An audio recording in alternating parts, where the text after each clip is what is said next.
બે મારા સસરા ખરા ને, હા હવે અમને છે ને આ મહાકુંભમાં જઈને સ્નાન કરવાની ઈચ્છા હતી. તો લઈ જાઓ.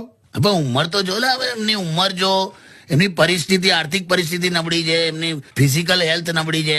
તો પછી તો મેં થોડું કતકડું કાઢ્યું. મેં એમને એવું કીધું, મેં કહ્યું એક કામ કરો, મહાકુંભમાં છે ત્યાં જઈને સ્નાન કરવાની જરૂર નથી. તમે એક કામ કરો, કુંભ રાશિ વાળા જેટલા પણ તમારા મિત્રો, સગાવાલા, સંબંધી, પડોશીઓ બધા હોય ને કુંભ રાશિના, હા મેં કહ્યું એમને શોધી કાઢો અને એમના ઘેર જઈને સ્નાન કરી આવો.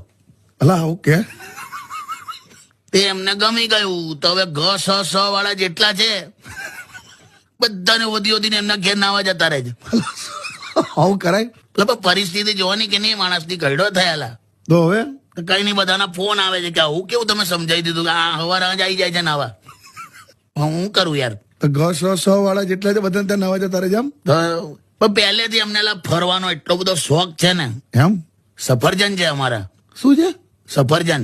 સફરજન ક્યાંથી આવ્યું? સસરાને સફરજન કહું છું હું. કેમ?